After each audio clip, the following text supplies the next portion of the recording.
¿qué de particular habría en estos 30 últimos años del siglo XX, ¿no? Que era la invitación para hoy. Y en realidad pensaba que no puedo o no quiero, no sé, mirar esa época como suspendida del tiempo y de la hora, ¿no? Me parecía más interesante pensar por qué alguien hoy que está escribiendo ya en esta casi segunda década del siglo XXI tendría en cuenta lo producido en poesía boliviana a finales del siglo XX, ¿no? Me parece que se podría armar un arco bastante interesante que iría entre una plataforma de las luchas políticas en la entrada de la década del 80 a una plataforma digital en 2019.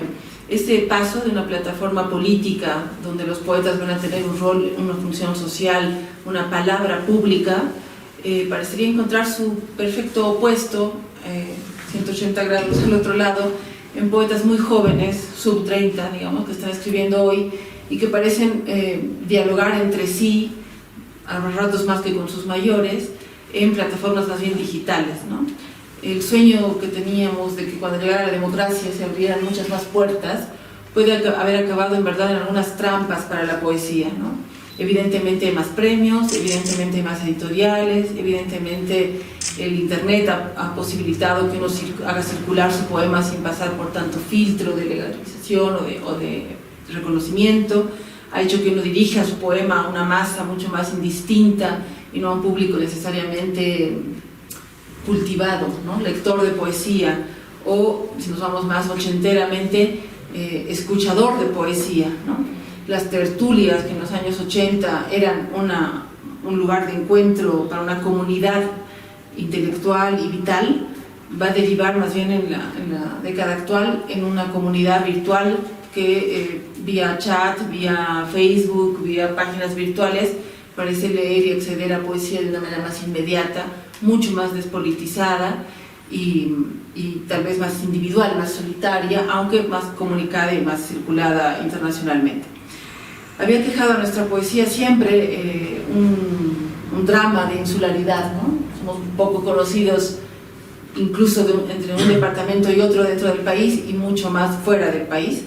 La generación sub-30 de la que parto para hablar hoy día más bien circula mucho en redes y en festivales. Se han reactivado esos dos modos de circular. Todavía para la generación de la Monse es más conocido, para la mía no tanto, que no salíamos mucho y tal vez no era uno de nuestros objetivos circular mucho, ¿no? Hoy en día creo que se han formado varios lugares, yo diría, de apetito, de interlocución y de reconocimiento por estos jóvenes poetas que han fundado revistas en internet, que han hecho blogs comunes, que circulan publicando sus obras y comentándose unos a otros, pero también que han creado festivales binacionales, curiosamente mucho con Chile. Yo creo que hay una petición en la generación nueva de una poesía un poco más experimental, y en ese sentido no es casual que miren a una de las tradiciones que tiene más experimentación en la poesía, como es la chilena. Entonces muchos de estos autores sub-30 han estado yendo y viniendo vía festivales, encuentros binacionales, revistas, es decir, me parece muy claro que en esa generación sí hay una preocupación y un trabajo, ¿no? Por ese salir de la insularidad boliviana e ir hacia otros países y otros lugares. Me parece curioso que esa generación sub-30 mire a los de la generación, digamos, entre 30 y 40, que es la inmediatamente anterior a ellos, con más distancia y con una distancia más crítica, ¿no?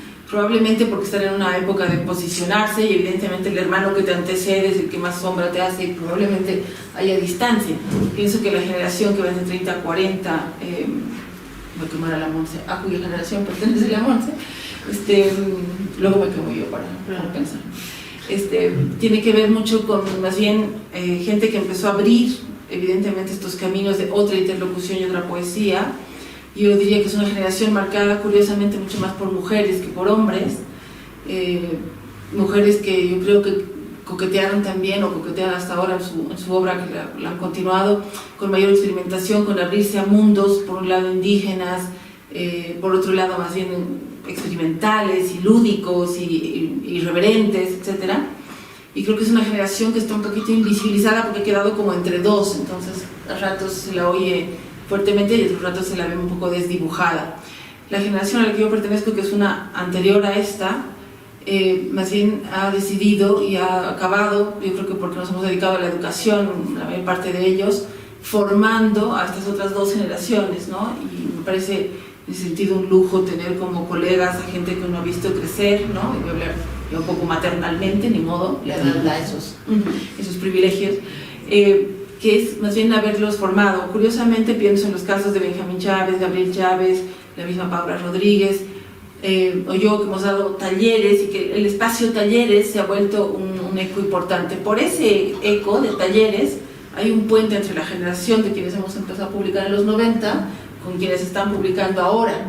Por eso digo que la generación tuya se ha quedado como al medio, y creo que haciendo a veces de interlocución a una y a veces haciendo de interlocución a otra. Tampoco me parece casual que la generación de poetas sub 30 hoy día esté mirando con mucha nostalgia y con casi petición de padre o de madre a algunos poetas más bien que han publicado en la década del 80, ¿no? Creo que varios de ellos hablan y han vuelto a la figura justamente de Humberto Quino, que está aquí, como reconociendo en él algunos gestos que quisieran reeditar y que extrañan, creo, en la poesía boliviana. Yo veo una nostalgia de irreverencia, por ejemplo, y evidentemente ahí Humberto fue un referente aguerrido en cierta época, y hasta hoy día, ¿no?, te han presentado como irreverente, hoy día también. Es decir, se ha vuelto una voz, digamos, a la que vuelven los poetas de hoy, buscando esos lugares de irreverencia y de resistencia tal vez a otros discursos que los presienten como más acomodados, sea del lado de la academia, o sea del lado del mercado, o sea del lado de cierta consagración.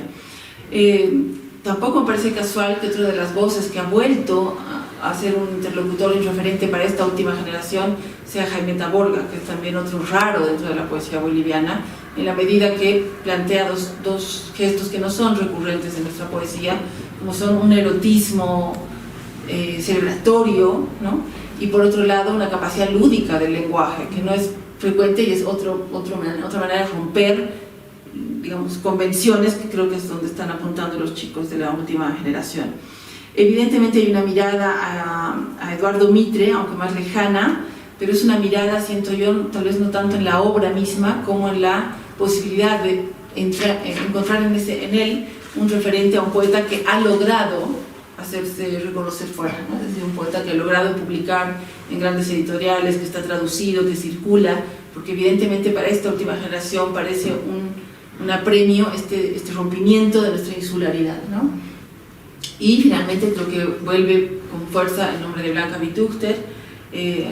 Tengo la suerte de estar en contacto con mucha gente en muchas partes, y me sorprende la cantidad de tesis que se están haciendo, por ejemplo, ahora en su obra, o sobre su obra. Acabo de recibir una hecha en una universidad en Salamanca, otra en Ecuador, etcétera. Entonces evidentemente está empezando a circular con mucha más fuerza, tal vez de la que había tenido antes, la poesía de Blanca, y creo que no es casual tampoco que muchos poetas de esta última generación estén mirando en ella una serie de rupturas, sobre todo en el trabajo de pluralidad de voces, de inclusión de intertexto, de escribir en ensayo y escribir en poesía, y construir un pensamiento poético además de un poema, ¿no?, de una obra poética.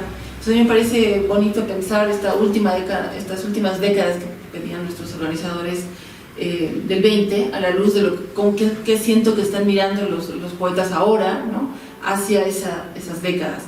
Decía yo que ha habido un cambio de plataformas, de una digital, que es la que hoy día rige mucho del modo de circular de esos poetas, a una plataforma política que creo que evidentemente llegó a su límite con esa generación de poetas que publicaban a finales de los 70 o principios del 80. Hoy día uno puede extrañar una mayor relación o una relación más compleja entre poesía y política, o uno puede pensar si realmente el mercado ha ganado los ítems antes dados a la política, y el apremio ahora es circular más, leer más, visitar más, que te conozcan más, etc. En ese apuro un poco vertiginoso, ¿no?, entre unas generaciones y otras, entre las que han luchado en las plataformas políticas y quienes circulan hoy en las digitales. Habemos dos generaciones que hemos quedado un poco en medio, y que a veces hacemos de interlocutores, a veces de hermanos mayores negados, y a veces de interlocutores y de continuidad. En todo caso, me parece que, lo he dicho muchas veces, la poesía boliviana no me parece una tradición de rupturas.